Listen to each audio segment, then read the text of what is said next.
Good morning, good afternoon, good evening, wherever you are listening from, and welcome to 1% Better, where we take a look at hidden stories in sports. I'm Xylon, and as always, I'm joined by Dr. David Lipman. And I must say, after record listens to our episodes the last couple of weeks, last week's episode was one of the worst performing episodes in the history of this podcast. And I take the blame because I didn't have a medical question. Just shows people come here for this medical question, man. I've been taking the blame for that offline, so I'm happy if you take it online if you want, mate. Between that and being you peopled by you a little while ago, I was having a really rough day after a really good morning, actually. But let's shoot with this medical question, mate. Let's go. Okay, after a tough workout, muscles often feel tight. Which of the following is not a main reason for that post-exercise tightness? Can I guess one of these four? It's going to be one Yes, of the reasons that is there. It's going yeah, to say lactic acid, and it's not one of the reasons. exactly. That's the answer. That's the not one of the reasons or the correct answer. Muscles filling up with lactic acid that permanently shortens them. Is that like a common myth that you knew that? Oh, I just know this. So you start to so lactic acid or lactate. Um, is misunderstood. That is one of the misunderstandings of it, for sure. I knew that I assume you use ChatGPT for this, and because you're crowdsourcing a bunch of stuff, I've seen so many of these questions. I kind of intuited where it would go with it. So yeah, I was like, yeah, I kind of knew. So that's hilarious. I love that. I did use ChatGPT and it even gave me a social media friendly version for the question. So maybe I'll put on our Instagram 1% better pod and see what the listeners think, what our followers think. So there we go. We have tons of more listens to this episode automatically because, yeah, I think last week people tuned in. No medical question. I'm out of here, man. We are supported on this podcast by Precision Fuel and Hydration. When they listen to us, we always have a gazillions of people listening. Every episode's a banger, and we do crazy well every single episode. Well, we do appreciate them supporting us from the very beginning. And we'd like to give our chief meme officer a shout out, Spencer Louderback, who completed the Sam Day Foundation 37-mile challenge. It's just under 60 kilometers, and he did it in 6 hours, 36 minutes using precision fuel and hydration, right? Yeah, he used the choose. He prefers the lemon. I prefer the lime. So he's wrong. That's how that goes. Uh, it's further in kilometers than it is in miles. I'll just say that. 59 and a half kilometers is much further than 37 miles. That's what I would say. So no, well done to Spencer. And if you do want to be like Spencer, you do want to use the choose or something else, I would recommend the choose highly. Then we do have a discount code for you. It is OPB, all in capital letters, 2025.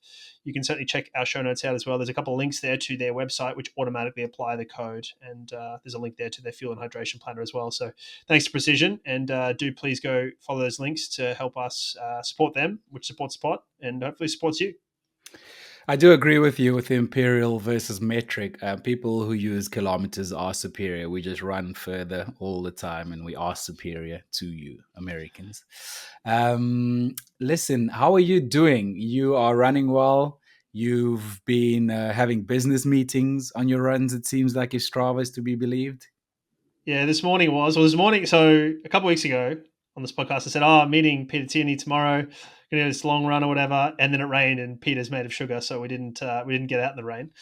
So I did a short one that one. But I went out Sunday, did like a long-ish run, about 18 Ks, and then got rolling a little bit and felt really good, which was awesome.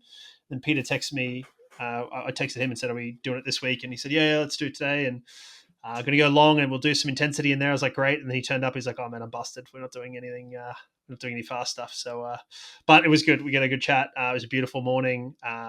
Yeah, so it was cool. I enjoyed the run. I can run 16 or 15 Ks with him and feel like it was nothing. And if I run 8 kilometers at the same pace or slower by myself, I feel way worse. So at the moment, the strategy is just run with as many people as possible so that it makes it easier for me and like removes that barrier. That's like what I need to do to get through this period. You are a social creature through and through. I do not know, and I'm the same. I do not know how you grew up as an only child. Yeah, not super happily. I remember vividly asking my parents for an older brother for a long time, despite the fact that that's not how it works. I have good memories of asking for an older brother. So yeah, lots of good neighbors. To be fair, particularly in South Africa. I had a really close neighbor, but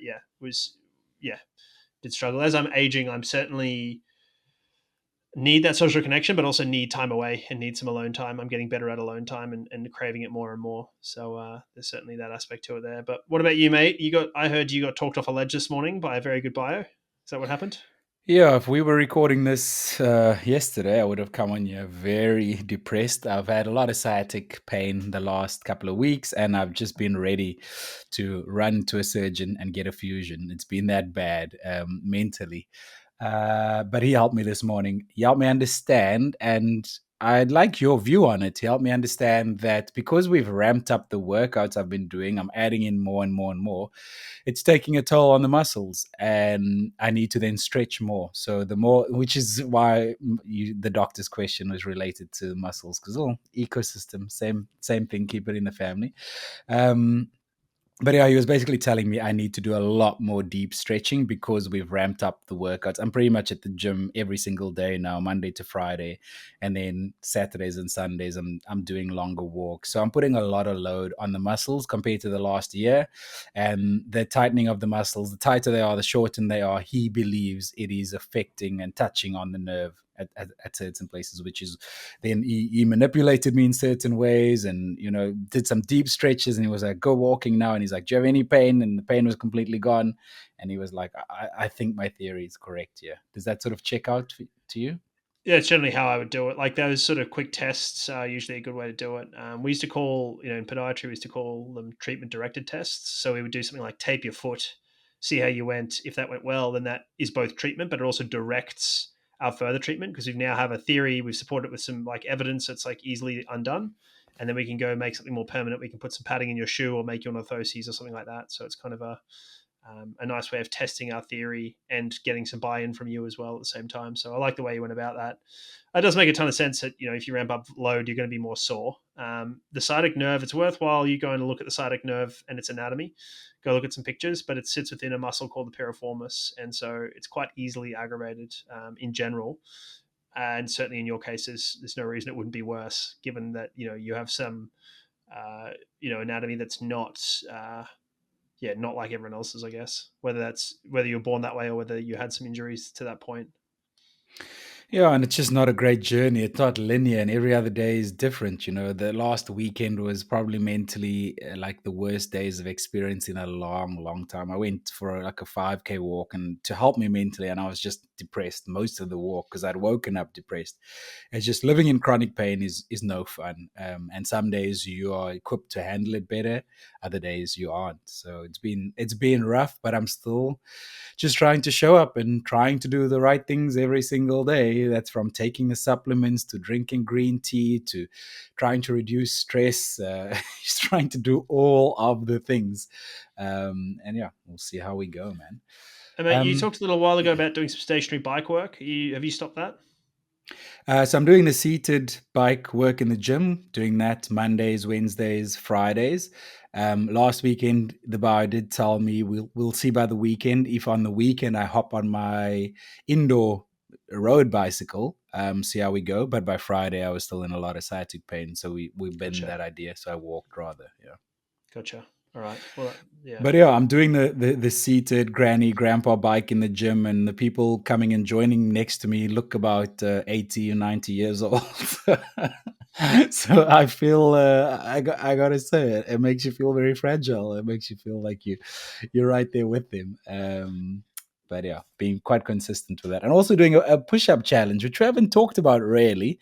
The bio is great. I think he understands that I'm like most people listening to this podcast, when endurance junkies, we like having a goal and we like having targets to hit every single day and weekly to that goal. So to keep me, he obviously can't work with me every single day, but to keep me stimulated, he's come up with this challenge for me to get to the place where I can do 100 push-ups in one go. And every single Monday, Wednesday, Friday, I've got a set that he gives me based on what I did the previous session. So it's quite interesting. Where are you at, mate? Where'd you start and where are you at now? Oh, so embarrassing. Someone like you as a bodybuilding background's been teasing me offline. I've never in my life done any bodybuilding. I want it known. Zero bodybuilding. Lots of strength sports, no bodybuilding. What's the difference? bodybuilding's about aesthetics. So you're doing it to try and look good. Oh, Strength that makes sport, sense. Then you've never done bodybuilding. Then that makes sense. correct. Checks out Yes, when I look correct. at you. Yeah. Yes. Face for radio.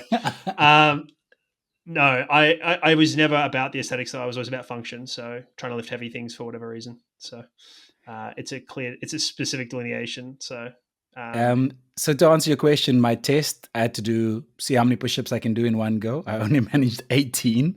That was a couple of weeks ago. Now, for instance, the set I did yesterday was 12, 15, 12, 12, and then as many more than 18 as I can do. I ended up getting to 20. So that was about 71, I think, in total. And the break I'm taking between those sets are like anywhere from 15 seconds to 30 seconds. So pretty good, mate. getting there, getting there. Yeah. Yeah. That's a swift improvement. So it's good. Cool. Should we move on? We are supported by Stride Running Power Meters. Thank you so much to Stride for supporting us. Now, you alerted me to this.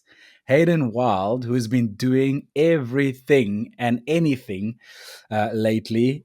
What was I going to say? He's winning a lot. That's what I was trying to say. He's unbeatable at the moment. And we're going to talk about his latest results in great depth shortly. But I saw that he was wearing Stride Running Power Meters. Yeah, both of them. So he uses the duo, so he uses both. So I'm sure he's looking at gait kinematics and trying to understand those aspects of it as well. There, he may be pacing with it as well, because one thing he could be doing is not waiting for GPS on his watch and getting going with Stride, and then just being done that way, and using Stride for distance instead of having to wait too much for his GPS because of the transitions. So again, you can decide to use Stride for your distance measures rather than worrying about GPS acquisition or indeed GPS black spots. So London Marathon notoriously around Canary Wharf is pretty bad. So you might decide to use Stride in that context because at least it's reproducible. If you'd like to check them out, we do have a direct link in the show notes down below. That is a unique link to our podcast. So please visit them through that link. We really appreciate your support of us, and we are super grateful to Stride's support of this podcast. Let's rattle through some community shout outs. Let's have a look at what you guys in this community have been doing. The first is Addie Collin, who ran a 1:59 at Big Half. Shout out to Addie. And then Vasily, we spoke about Vasily last time. Vasily was the Russian who. Yes, this might be the same one, but anyway, he did a vertical kilometer, so VK. I introduced you to this concept. So for those not familiar, it's 1,000 vertical meters, which is about 3,000 feet, and that is over somewhere between 5 and 8 kilometers usually, horizontally that is. And so he got third at the Wild Trail VK and did 54 minutes, which is a pretty good time for a VK. So like that sort of 50-minute realm for normal humans is a good space. So that's it's really impressive. And then a big shout out to Mzi Nzombani, who did the Zomba 10K in 71 minutes. I think that was in Malawi. I actually know Mzi. He's a videographer, cinematographer. He's probably there filming something. He loves telling great human interest stories. And his father, Hindaba, is actually a big inspiration of mine. His father is much, much older, but like if I was talking about those 80, 90-year-olds sitting on the bike on the bench next to me at the gym, his father is he's going to kill me for saying he's closer to that age, but nowhere near that level. Still runs marathons, still runs comrades marathons. He does Ironman. He's such an inspiration to me doing what he does at his age, man. I used to see this old guy when I was in medical school. This old guy, no one knew who he was, but everybody knew him. And he was just all over Geelong. You could be somewhere in Geelong and there'd just be this guy was running. And you're like, I've seen that guy in there, but there and there. And like everyone knew who he was because he was just like very distinct. It was just the old guy running. And I remember just thinking, I want to be that guy. He's like a myth mixed with a ghost. It's just like he just appears running somewhere through Geelong. That. Oh, I love that. Big shout out to Tom van der Haver. So he did the TTT Vroomshoop, which I believe is a triathlon. So they won the team event, and I'm fairly sure that he was the run leg, and he ran 5.33 kilometers in 20:53. And then we got a bunch of emails in. If you'd like to get in touch with us, you can do so in two ways. You can either email us, and the email address is in the show notes down below, or you can DM us on Instagram, 1% Better Pod. We got an email in from Rabani that says, "Hi there. I just watched your latest video on your YouTube channel, and it was fantastic. The insights were incredibly interesting and well presented." And then the next one is from Aiden. Aiden said, "Hello, David and Xylon. I'm a big fan of your podcast and hope you're both keeping well. I have thought about getting in touch before now, but a recent podcast section about the Tour de France farm and eating disorders catalyzed catalyzed me sending this. My name is Aiden. I'm a dietitian who specializes in eating disorders and also a sports nutritionist. I have wanted to get in touch before to commend you for speaking so much on your podcast about physical injuries and to ask if you would consider including some more conversation about mentally ill health in sport, particularly eating disorders. I enjoyed listening to the podcast section about the Tour de France farm and eating disorders and look forward to hearing the athlete interview you mentioned. Thank you for including that in your podcast. I really think that the more we talk about eating disorders in sports, the better equipped coaches will be to respond, and the easier it'll be for athletes to open up, particularly for males for whom there is additional stigma around eating disorders. I may be in the minority, but I was glad to hear you talk about eating disorders on your podcast and would love to hear more in the future to raise awareness, to create a safer and more supportive environment for athletes. What did you make So of that? yeah, I appreciate that from Aiden. Like, firstly, taking the time to email at all, and then such a thoughtful, in-depth one. I also must apologize to Aiden. This sort of, I wouldn't say went through the traps a little bit. We just didn't check the email for a bit, and this was a little bit before we released our Clara Koppenberg episode. So hopefully you enjoyed that one, Aiden. It Lots of people have many more than any other episode. So glad that that's resonating as well. I've certainly seen that the social media comments have all been pretty positive around that, and continuing to roll in. So the impact Clara is having, I think, is really positive there. And again, as Aiden says, there's tons of stigma for athletes in general, and different. I don't know if there's more stigma for males, but certainly different stigma. I think there's stigma around mental health no matter where you are in the world, no matter what you're doing, no matter what you look like. And these are all related. So appreciate you, Aiden, and thanks for sending us a message. And yeah, appreciate you being part of the community. We also got an email in from Helen that says, "Hi both, as always loved the podcast. Are you still interested in topic ideas or have you outgrown them by now? I have another topic that might interest many endurance athletes. Blood work. I came across this topic in a triathlon podcast, and not just which biomarkers are interesting for athletes, but also how training can be controlled using them. I'm thinking, for example, of sex hormones and thyroid hormones in relation to overtraining and red S, or also where different ranges apply to athletes than to the general population. I mean, that iron should be higher, upper range. I definitely feel more confident when talking to my doctor." So yeah, appreciate this, Helen. This is also one that came in a while ago. I wanted to bring this up. So we often get like emails like this from, actually, Helen sent us a couple of them. We do take them to heart, and I am working on an episode on this. I have reached out to somebody. They've said yes, they come on the podcast, but now we're just going to organize a time and get all those things. So we are certainly trying to get this to happen. It may not happen, quite frankly, but we're trying our best to get somebody who's qualified, because again, I want somebody to come on here who's more qualified than me to talk about this, and who we can have a good conversation with, and who will add a lot of value. Thinking about athletes both from a elite level back to down to sort of more everyday. So there's Ireland and the I in the world of how do we balance health and performance maybe as well, right? So like, what are those health concerns through to a performance concern as well there, and how they apply. So working on that. No promises on when it will come out or if it will come out, but that is the goal here. So appreciate the suggestions as always. Yeah, we love your ideas, so please keep sending them. Absolutely. And then a shout out to Sabrina Crotthall, who backed you up on Spotify. Last week I gave you a hard time. We shout out a listener for running a sub 3, and you mentioned your sub 3 marathon time, which is your first one ever, which was very close to that time. And she said, when I ran my sub 3, I ran 2:58:28. So she won. She was the fastest of the three of us, but very close, right? And so yeah, it's awesome. Thanks for being part of the community, Sabrina. I follow her on Strava, which has been very encouraging to me in my back journey. And her titles of her events, of her workouts, are always entertaining. They're either in Italian, or she's running somewhere else in the world, always traveling, or they tell you exactly how she feels and how that run went, and you can imagine the language. Also, I want to say, you sub 3 hour marathon people, you cannot wait to bring it into a conversation, man. I was on a call with a venture capitalist the other day, and the call was totally unrelated to like marathons and endurance sport, but somehow he figured out a way to weave in his sub 3 hour marathon. I'm giving him a hard time. Kudos to him for doing that. Just a question, mate. It's been a long time since we've had any sound effects on this podcast. What sound effects do we used to have? I don't know what you're talking about. I have no idea what you're talking about. I We used to I we need a used to have some hospital sound sound effects. effect at the moment. I need a bell where you ring for the nurse's assistant. That's a new sound effect that I need. But Yeah. we might have to bring in a sub 3 marathon.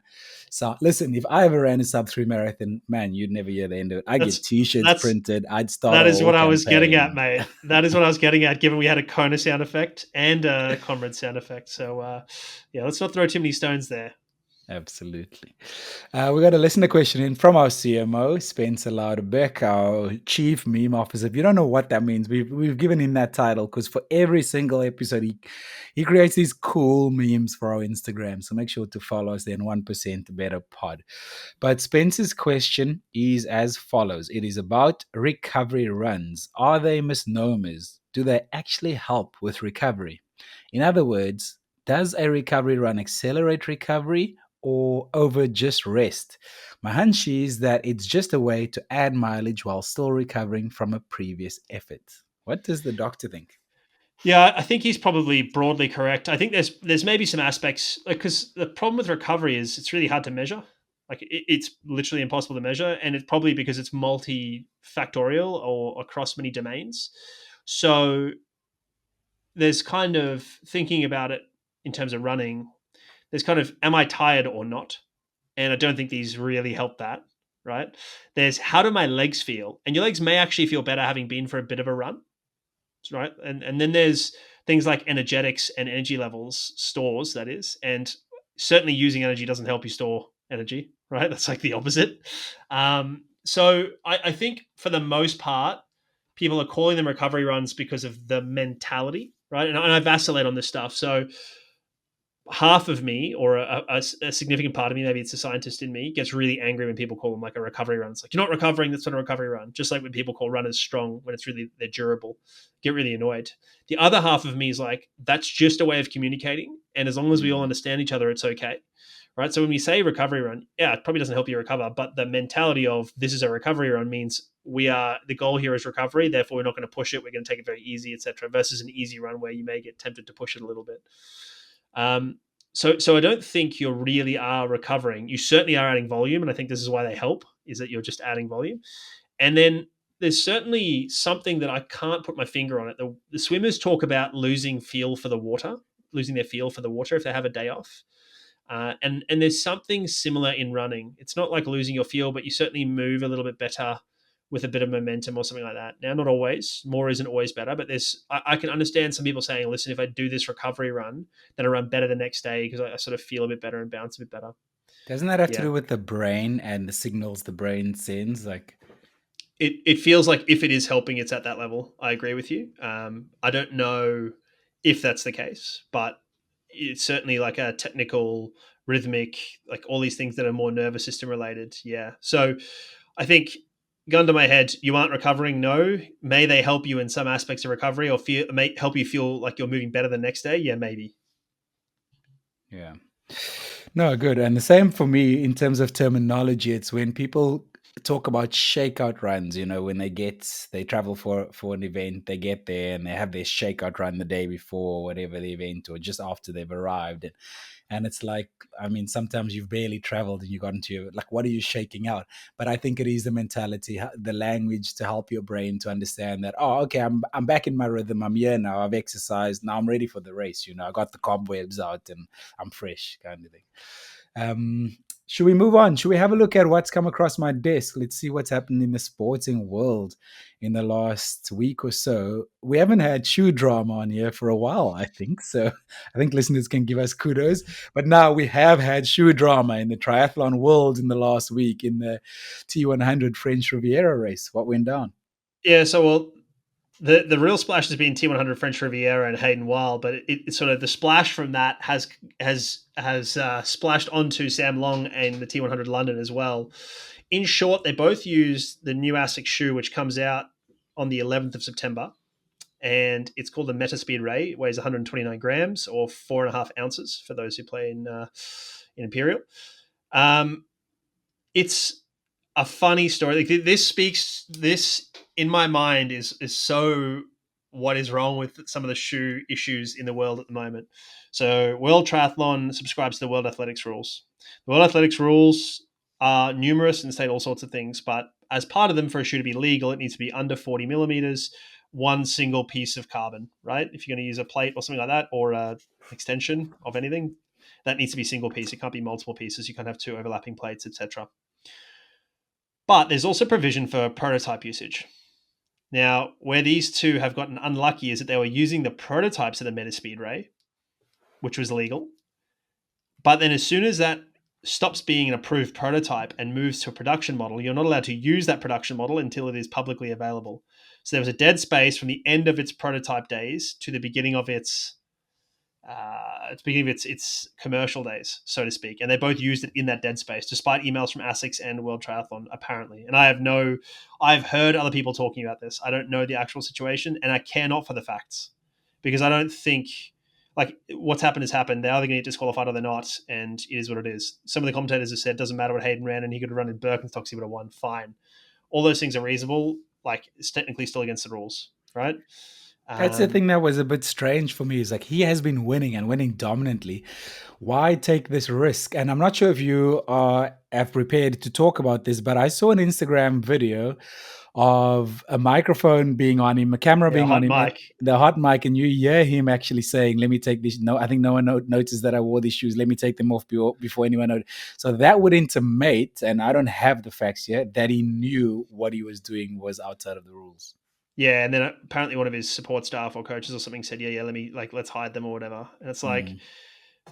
taking them off and hiding them is not going to stop anything. The internet's undefeated. Everyone saw you running in them. You were out the front. You weren't a back of the packer. You didn't come fifth or whatever. Like everyone saw you running in them, mate. Everyone knows what they are. They're distinct colorways and that sort of thing. Do So you yeah. think, and this is pure speculation, do you think someone like Essex, for instance, goes, mate, you're running these shoes, we'll take the backlash. This gets us the PR that we need to launch this brand new shoe?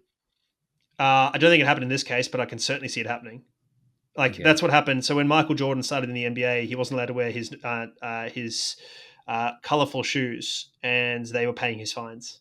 And when Uh, Reggie Bush got drafted to the NFL, he was on a Reebok deal, and the NFL was a Nike league, and Reebok were paying his fines for him to wear those shoes on TV. So do Love I that. think that could happen in triathlon? 100% could. Yeah, Yeah, yeah, certainly could. Do I think it is happening? Probably not in this case, but I certainly think it's not out of the realms of possibility that stuff happens because it's great marketing, particularly if he spanks everybody. Like if he yeah. properly spanks him, it's like, look at him winning in this shoe. Of course it's a shoe or whatever, right? So, yeah, it's interesting to see here. Ironman's a little bit more lenient on the stuff. They have a bit more wiggle room. Basically, like if it's going to meet criteria, it's okay. So it's like if it's less than 40 mils and it's one carbon structure, then it's fine. These will be legal by the time Nice happens this weekend anyway. So it's like not going to be a thing in Nice. It's probably why they It's so interesting. What 2 weekends apart? One weekend is the biggest controversy in the sport in a while. Next weekend, oh, it's legal. You wear the no, shoe. no, it's legal either side of the one dead zone. That's the problem. Wearing it as a proto is legal, and wearing it as a production shoe is legal, and the dead space between them is illegal. So it Yeah. speaks to some of the madness here. But at the same time, like I think many people in many sports, and this is not anything to do with any of the athletes I know personally or work with, but I think many people in many sports are manipulating the shoe rules. They're customizing a bit more than they should. They're, prototypes made specifically for them. All these things which are technically against the rules, but really hard to prove, I think is part of it. Also, so Hayden brings, or anybody brings a Metaspeed Ray, right, to whatever, whatever event. They say this is a meta speed race. They go, okay, yeah, cool. It's like, we don't know that that's the case. You could have a different geometer of foam in there that's made specifically for you, and we'd have no idea. Yeah. How am I meant to tell? Could be a completely different shoe, just looks the same. And I just tell you what it is. And you go, okay, well, it must be that then. Yeah. So, like, there's a level of we just have to trust these people, right? And certainly if you're one of the best, like, you're probably getting, like, Kipchoge probably has bespoke shoes, probably made for Kipchoge. So, like, yeah, take what you want from that. Should we move on to athletic news? The Tokyo Track and Field World Championships are coming up. I think it starts on the 13th of September. You found something very, very interesting, which I 100% want us to talk about. Yeah, I found this on the corner of the internet called Blue Sky. Shout out to David Monty on Blue Sky. The warm-up track is 15 kilometers away from the stadium, and the athletes need to take a shuttle bus to the stadium. And I don't know how long that takes in Tokyo. And look, Tokyo's an organized city, so it could be like, hey, we're going to block traffic and just get you through here. Could be the case. That's what happened with the London Olympics, apparently. So that's foreseeable, but this is not what happened for the Tokyo Olympics, right? The Tokyo Olympics, they had the warm-up track just next door. So that should speak to, like, we didn't have this at the biggest time. Now we have it. So I would say at best, this may not be a big deal. At worst, it's like pretty bad. I mean, how does it work from a physiological standpoint? If you do your warm up, you're ready for your event, you got to travel 15K. Let's call it you another 30 minutes to an hour away from your between your warm up and your event. Like, are you asking the driver shuttling you to put the aircon on as warm as possible? Are you asking them to blast the music as loud as possible for your heart rate to stay up there? Like, are we foam rolling in the corridor of the bus? What are we doing here? It's a good question. I don't know if you've heard of these things called headphones, but athletes generally have them. So you don't need to ask the bus driver to play any music. You can play your own music. Sans that, I think what happens is, one thing to remember is your warm up is not the same as like Noah Lyles' warm up. Noah Lyles' warm up is like 2 hours long, and it starts with like some gentle movement and some stretching, and then he's moving a bit, and it sort of ramps up progressively. There would also be some warm-up facilities at the track. I guarantee you there's like a 60-meter corridor they can run down and do some run-throughs on and that sort of stuff. So basically, it's pretty standard that athletes would have to get into the call room pretty early, but can continue to warm up in the call room or thereabouts. And they would be pretty used to warming up in a limited space in that respect, or finishing their warm-up there in that context. And of course, you get a run-through or two on the track. You get a couple of block starts on the track. So it's not as bad as it sounds. And again, there will be somewhere that they can do some run throughs, but it's not optimal, is my take here. I mean, everyone has the same problems, but you only need to have one car issue or whatever. We saw this a couple of years ago where they were getting shuttled in a shuttle bar in a little like cart, and they had a crash. I think we talked about this on the podcast. So yeah, it's just messy. We need something better than this. You need like two stadiums. But anyway, so be it. Oh, let's see how it plays out. Let's see how it goes down. Probably the bigger concern is the warm down, to be honest. Because these Why? athletes, because they finish, right? They may have another race coming up. They may have another thing. You have to take another shuttle bus and another shuttle bus back, right? So if you've got morning and evening, you can't like go sleep. You have to like go straight to the track because of the timing. So when you've got heats in the morning and like semis in the evening or something like that, it's a real tough one for you. Or if it's 2 hours later, it's really tough because you're going to have to catch a shuttle between them. And also say you have a nighttime event, you can't warm down nearby. So now you have to do drug testing and medals or whatever. Then you have to go to this thing, and then you have to race the next morning. It's just a mess. It's terrible. Yeah, let's see. It doesn't sound efficient, but in the Japanese, we trust, man. They are incredibly innovative. So Wouldn't surprise me if it was very efficient. If there's 100k an hour speed limit, it's it's not a very long trip, and they just allow them to speed down that road and go like it's 15k's, but at 100k's an hour, that's not very long. yeah. Should we move on to cycling news? It's come out last week in Paris Roubaix that both the men's and the women's race from next year is going to take place on the same day. So traditionally, the men's race happens on a Sunday, and the last couple of years, when they started a women's race, that would happen on the Saturday. Now, if you don't know anything about cycling, what you do need to know is Paris-Roubaix is one of the highlights of the cycling calendar. So after the Tour de France, it's probably right up there. It's a cobbled classic. So they have these cobbled sectors that the local community no longer need, but they restore and keep them just for this race because it's like a gladiator fight. And at the end of the race, you should see how the riders look. You can barely recognize their faces. You really have gone through war. So it is a spectacle on television. So I don't know what you make of that now that the men's and women's races on the same day. Is that good for the sport? Is that good for viewership? Is that bad? Like, what are the different factors to take into consideration? Yeah. Yeah, I mean, you're probably going to have more insight here than me. I was going to flip a lot of these questions on you. My concern here is the women's race gets cannibalized by the men's race. Because one thing with Paris Roubaix is it's not like something like Milan San Remo where kind of pretty chill until the end, and then it's not Mm, chill for a mm. good, let's call it 20 minutes to an hour, right?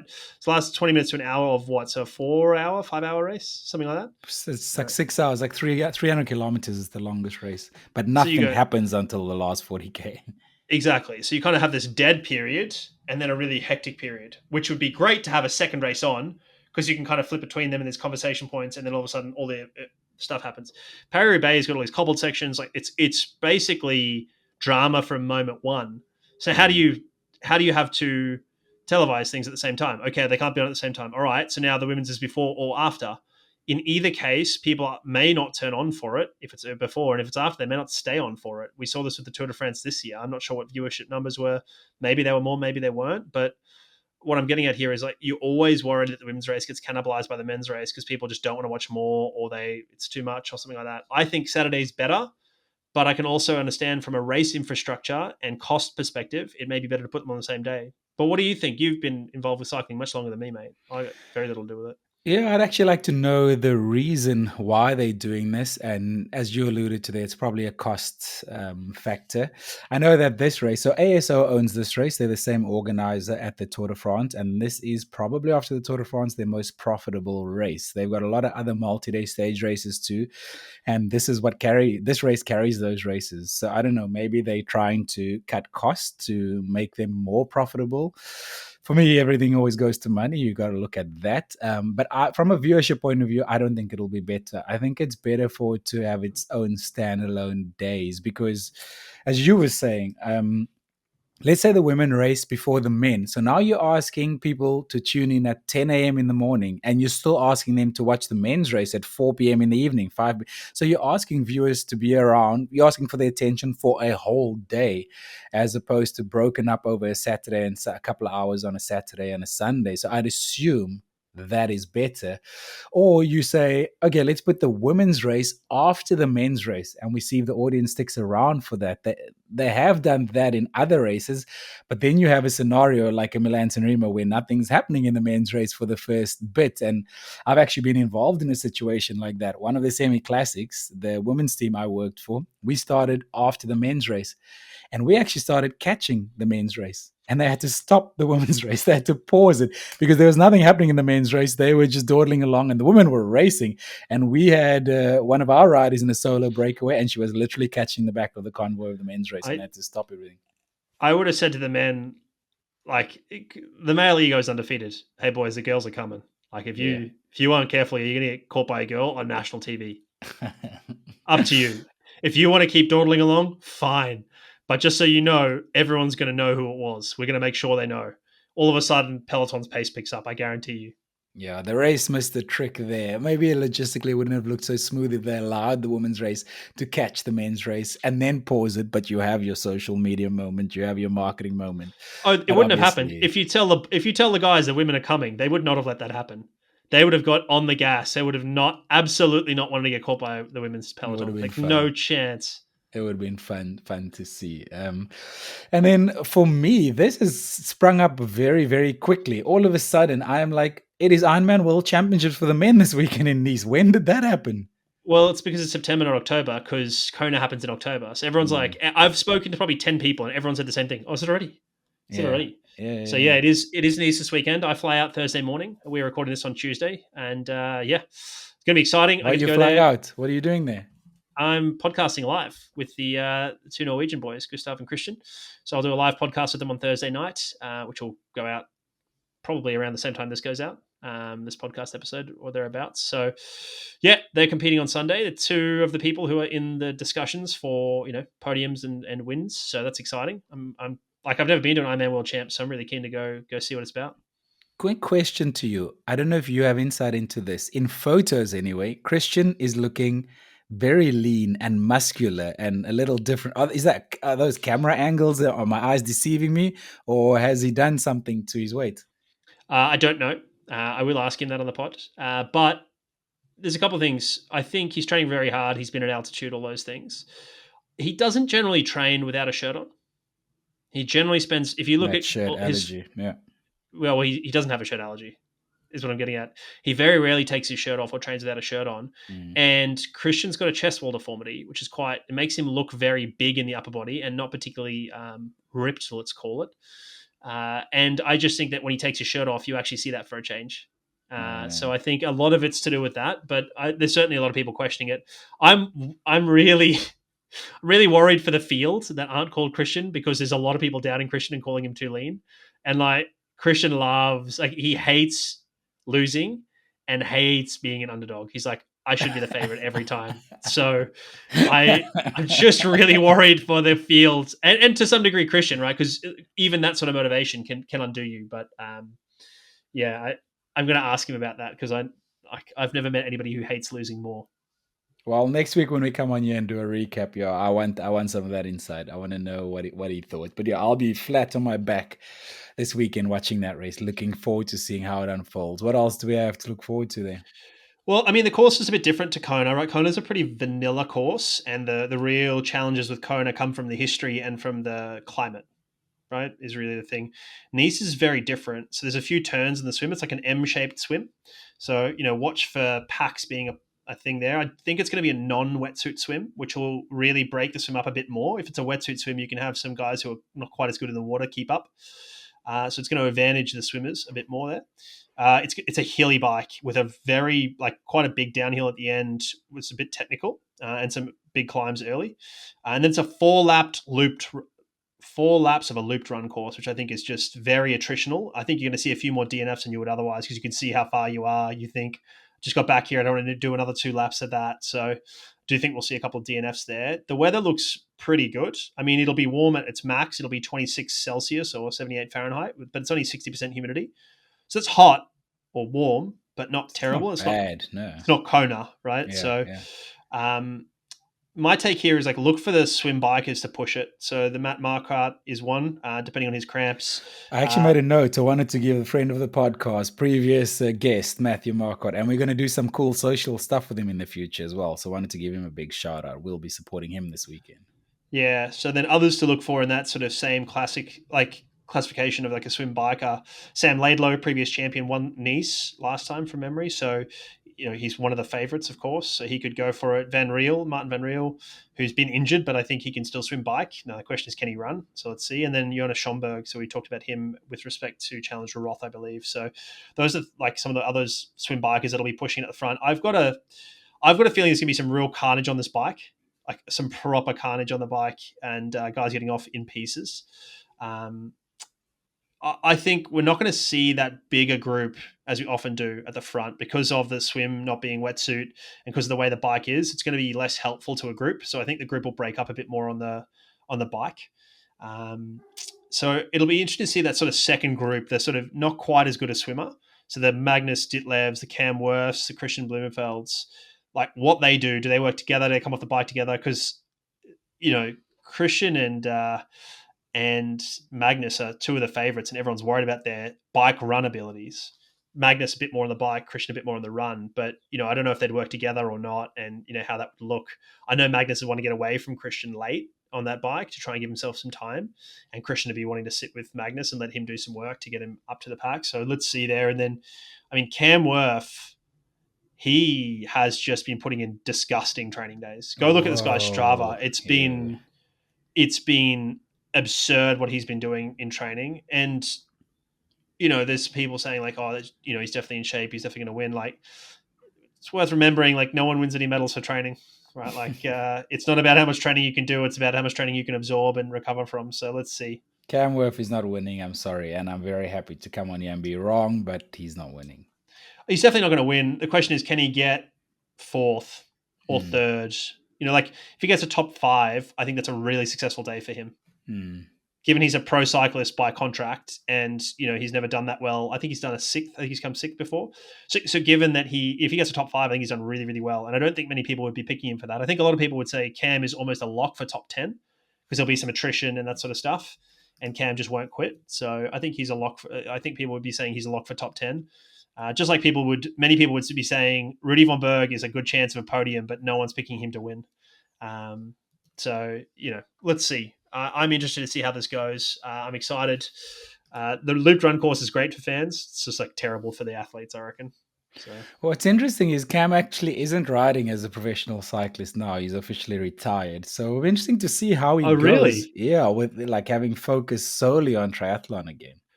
When did he retire? End of last year. I did not know that. Yeah, I just had to look it up and double check it myself, but I just looked it up Well, now. that explains why he's raced so much this year. Mm, Because he's raced way more than normal. And I was trying to work out how he's done it with Ineos, but obviously he's not racing with him anymore. yeah, and how he could do this training volume probably as well. Yeah. Should we move on to some doping news? I think you found an article about some research has been done over the last couple of Olympics and what athletes have been naughty. How athletes have been naughty again. Yeah, it's a funny case, right? Like, so this is probably TUE territory, and TUEs are like the thing no one really talks about, but they're pretty sketchy. So TUE is a therapeutic use exemption, which basically says you need this medically, right? So you have a medication that's on the banned substance list, but you're allowed to take it because you have a medical condition, right? So one example of this is ADD medication. It's a really like classic one. The other one that's often misused and abused is thyroid hormones. So in this one, it's the paper was called "Self-Reported Use of Thyroid Hormones by Athletes at Olympic Games." So this was self-reported use of thyroid hormones. So this would be probably through the TUE process to some degree, and then a little bit of maybe a blind survey as well, like an anonymized survey. So they looked at Tokyo 2020, which was actually 2021, Beijing 2022, which is a Winter Olympics, and then Paris 2024 Olympics as well. So overall, 1.7% of the athletes reported thyroid hormone use, with use being higher in females and explosive power sports, which is higher than expected. So this would be higher than baseline levels in society, I would say.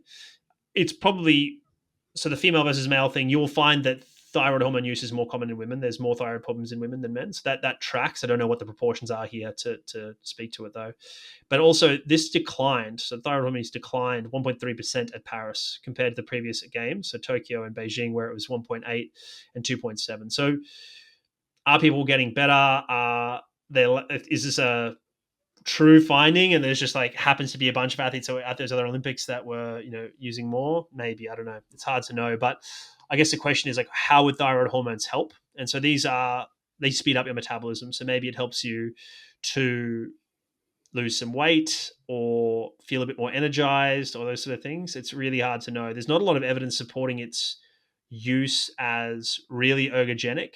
Having said that, it can be dangerous. So I understand why it is on the banned substance list. Because again, remember those criteria are helps performance or has a potential to do so, and maybe it meets that criteria, but it only needs to meet two, and the other two are against the spirit of the sport.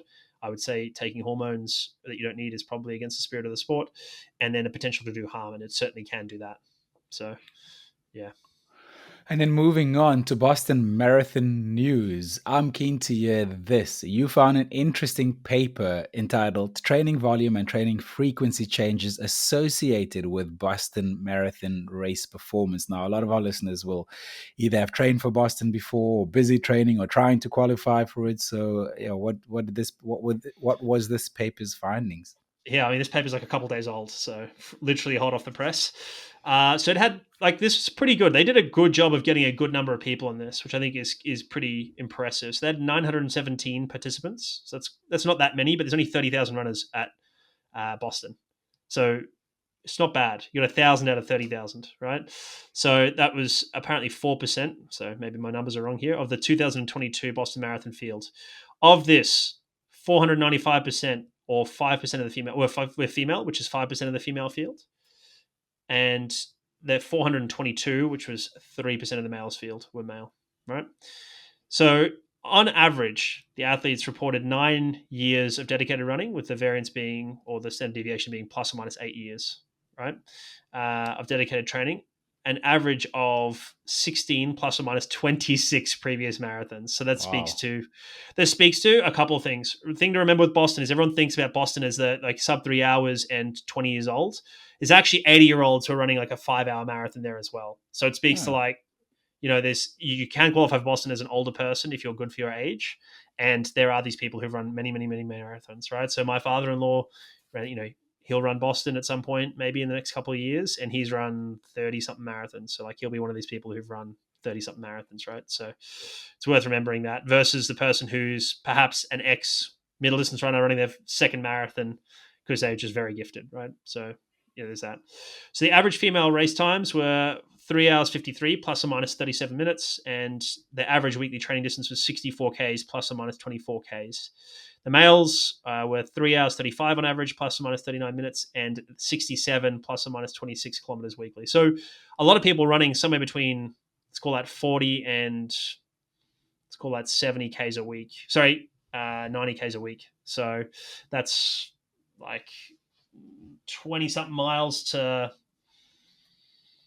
just under 60 miles, so like 50 something miles. So I'm so glad we have video for this podcast, so that people watching on video can see your brain, literally see your brain exploding. And I do mean yeah, literally. Don't come at me, grammar it's Nazis, if you had to see his face. public math. It's not fun. But I guess the important thing here is they looked at training characteristics of these people, right? So those are the broad things, and what I'm hoping is people can generally see themselves in that, right? And see themselves in that population. Our listeners should probably go, yeah, that sounds a bit like me. I'm represented roughly in here. And they looked at training characteristics. They looked at them for the months from 12 months before the race to 4 months before the race, and then from 4 months to race day, right? So you kind of had this like more base phase into more of a specific phase.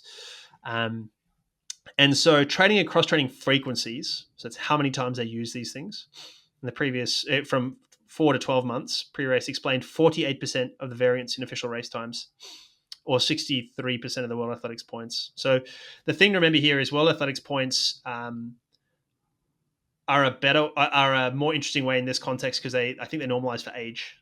So they take out some of the effective age in the race times. Weekly running duration, running and running quality, and running distance. So basically like how much you trained in a week, how far that was, how much of that was hard running in the 12 to 4 month period were significant predictors of performance as well. And again, running more than 10 hours a week in this phase improved race time. So again, this shouldn't surprise us, right? Then they gave a bunch of quantification that I don't really want to go into around exactly how much each of these things affected it. So each running session, for instance, in the 12 to 4 months prior, improved race time by 3.6 minutes. It's like, once we get here, it's like statistical sleight of hand. Like, let's ignore that stuff. Don't have to worry here. But the main takeaway here, they're like too long, didn't read, what's the Cliff Notes is, faster times were associated with more training in the 12 to 4 months prior and in the 4 to 0 months prior, but also a bigger decline in training in that 4 to 0 months before, which is to say they tapered more as well. There was more cross-training by these people, and they did more fast running, which these researchers call quality, which is a pet peeve of mine because all running should be quality, but more intense sessions. So yeah, the question then is this that more running, faster runners run more, or is it that running more makes you faster? Right? Because you said a really important word and emphasized it really well in reading the title of this, and it's associated. So we don't know if there's any causation here. Right? So it's likely that a guy who runs 2 hours 30 runs more than a guy who runs 4 hours, right, in his week. He probably does more intense running. He probably does more cross-training, probably does all those things. Now, are those because he's a fast runner, or did they make him a fast runner, or both? Is he capable of doing that, capable of handling that load because he's a fast runner? Exactly. So this is a good example of like, we probably didn't learn a lot, and we probably can't say too much from it, which is like, you read the paper, you're like, oh, this is great. And then you look at it and you start reading, you go, yeah, well, this makes complete sense. And it's also it's not causative. So we don't really know here. So I do think that it's fair to say that volume helps, but it's about the volume you can recover from. I do think that, running fast is important. Again, if you can tolerate it and can handle it. I think cross-training, again, is helpful, and perhaps helpful when you can't tolerate more running. Sure. And I think tapering is important. but I'm not convinced any of those things or the combination of all of them are going to take you from a 4-hour person to a 2-hour 30 person. It's just not going to happen. So No. you are going to get better, and running more will help, and all those things. And I've got some episodes planned on with some researchers coming up, hopefully, that'll talk a bit more about this. But the reality of the situation is, you should be trying to run as much as possible that fits into your life, and you can recover from some of that. Needs to be hard. You need to recover from all that. I think you should be doing some strength work. You should certainly be doing some other cross training if you can fit it in, and you can't run more. Like, all those things make sense, and then taper properly. Yeah, sure. I mean, That's like my take is we all have a ceiling depending where that is.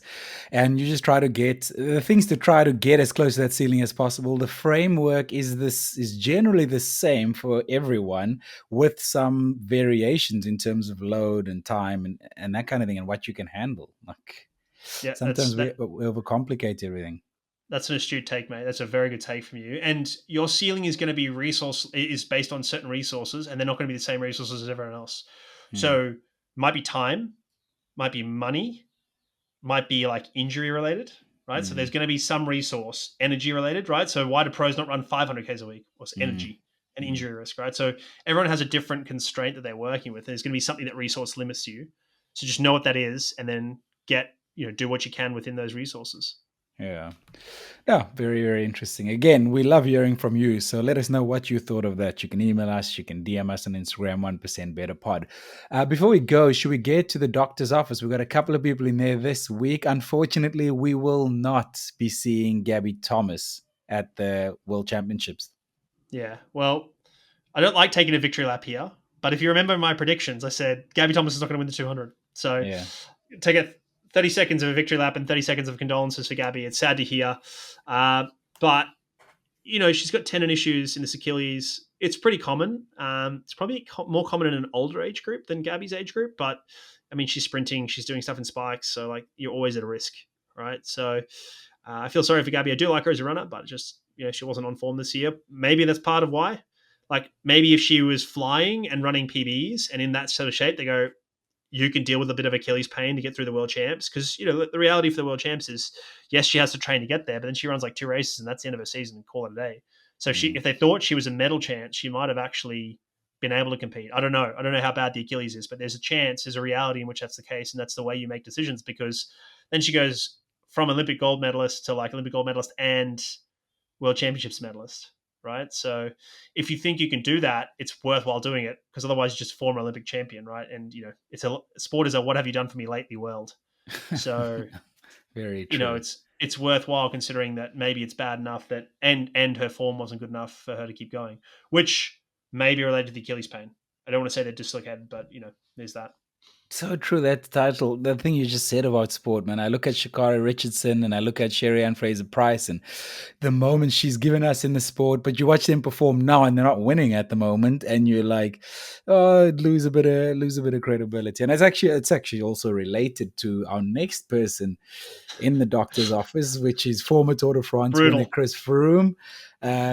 He's had a very bad crash, which I think was a little more serious than maybe initially thought, and really good to see him actually up and walking in the hospital and walking with his kids. So it was good to see that Well, I think it seemed serious. All the reporting was like this was a serious crash, because he was but airlifted to hospital. yeah, but like every time you hear about a bike crash, you're like, oh yeah, probably a collarbone, maybe some ribs, maybe like a pneumothorax, right? So like a Mm. punctured lung or whatever. Um, but it seemed a bit more than that. And then I saw an article on this. So he had a pericardial rupture, which the pericardium sits on the outside of the heart. It's one of the layers of the heart. So effectively, like, not all the way through, but certainly the outer layer of the heart was pierced, probably from one of his ribs, right? So because he had a couple of he had 5 broken ribs and he had a pneumothorax, so like a punctured lung, and then he had a spinal fracture as well, so he had a fracture in his spine, and then probably this as well. So it's a pretty serious crash. I don't know what happened, but he was either going fast or something that hit him was going fast, or all of the above, because like that's a lot of force. And generally, when you break something, like force dissipates once. So you break those ribs, you wouldn't break the spine as well, or you break the spine, not the ribs, or something like that. So it's obviously he's broken it pretty badly, and he's ruptured the heart. And remembering the heart's towards the front and the spine is at the back, so that's both sides are getting some serious force. So yeah, it's pretty rare to have this. I've never heard of it. I mean, when I read it, I was like, I know what that is by virtue of the naming of it, but it's, it's super rare, very blunt force trauma. So like this went hard. Whatever happened was a serious crash, and he's lucky to be up and be going, and he's lucky to get airlifted so quickly because it's like an emergency. Right? You've punctured your heart, like you don't have a long time, so you need to be getting people to the hospital. I mean, sadly for him, this is probably the end of his career. I mean, look, he's, I think, 39, pushing on 40 now. Multiple Tour de France winner. His contract with his team comes to an end this year. I can't see another team offering him a riding contract, so this will probably be the end for him. I think he wanted to continue. He's looking at ways to maybe continue. I don't know. He's one of those guys who just wants to keep riding, keep training. But really good to see him recovering from this traumatic event. And kudos to him on the career that he's had, like 4 times Tour de France winner, man. Kudos to him. David, let's get out of here. But before we do, what are you watching this weekend?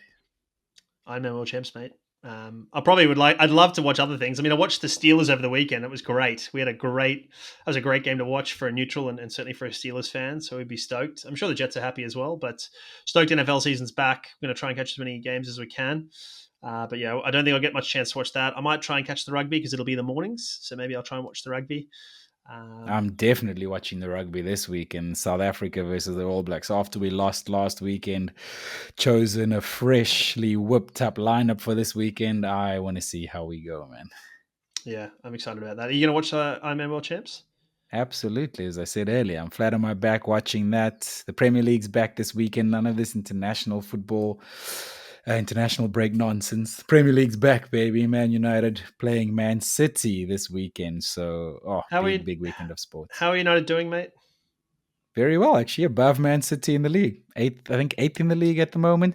So don't believe all the headlines. Because we're the biggest club in the world, we get all the headlines, man. These people don't make any money off these other smaller clubs that are doing worse but getting more praise. So it's kind of right, okay? Because like 3-4 weeks ago, you're not so happy. I wouldn't say all right. So maybe all right's the right term. Not great, not bad, but actually moments of playing much better than last season. So if they can just keep doing that more, I think they will finish 5th, 6th, 7th, 8th, somewhere there. But obviously getting knocked out in the beginning of the Carabao Cup to a team four tiers down the league and showing up and playing terribly was not good for morale. But the way they played against Arsenal, I suspect the way they're going to play against Man City this week will give fans hope because they always show up against the biggest teams and play unbelievably well, and then come up against the smaller teams, and that mentality isn't there. I don't know what that is in sports. There is a mentality there you need to sort out. So it's not physical. It's not physical ability. It is mental. It is 100% mentality. Because how can the same players rock up against knowing, I'm playing Liverpool today, I'm playing Arsenal today, I have to be at my best, and then they show up and they're at their best, and then they play Grimsby Town and they down 2-0 after 20 minutes. I saw something put out by a coach a little while ago. It was like, if you're circling teams, then it's a problem. You want to be the team that's like, if you're circling teams are kind of like, we're playing Arsenal here and playing Man City there, I have to play well in those games. Like, that's generally a problem. Like, you want to get up and perform to your level every week and then have people circle you. Yeah. That's great. Wow. You don't want to be thinking about Grimsby being different. You're like, I'm going to turn up and play today because I'm me. Yeah, I'm a professional and this is 90 minutes of football. I get paid to do this. Yeah, exactly. And so... yeah, you certainly, there are different ways to think about this, right? Because it's hard to be up every week and you certainly can have fluctuations, but you certainly need to approach every game the same. You can't and that's more middling than anything else, right? It's like not getting too up for a final and not being too anxious about a final, but also not being too blasé about an easy game if they exist. Yeah, absolutely. In the Premier League, they definitely don't exist. So you have to show up every single game. Well, let's see how we go. It's, I don't know, we need a big weekend of sport coming up. And with the box having lost last week, I might have to have my psychologist on call. Maybe ask it to come watch the games with me. I was going to say, mate, you might need to in and around. If the box lose again, Man United lose, you're going to be pain. It's going to be terrible. Man. If that happens, if those two have losses and you're in pain, can we just skip our Monday call, mate? Like, let's just skip it. Cool. Let's skip on out of here. Thank you so much for downloading and streaming this episode. We really appreciate every single one of you. We publish a new episode every single Friday. If you haven't subscribed yet, we would love for you to do so now. It really, really helps us. David, thank you so much. We'll catch you on the next one. Thanks, mate.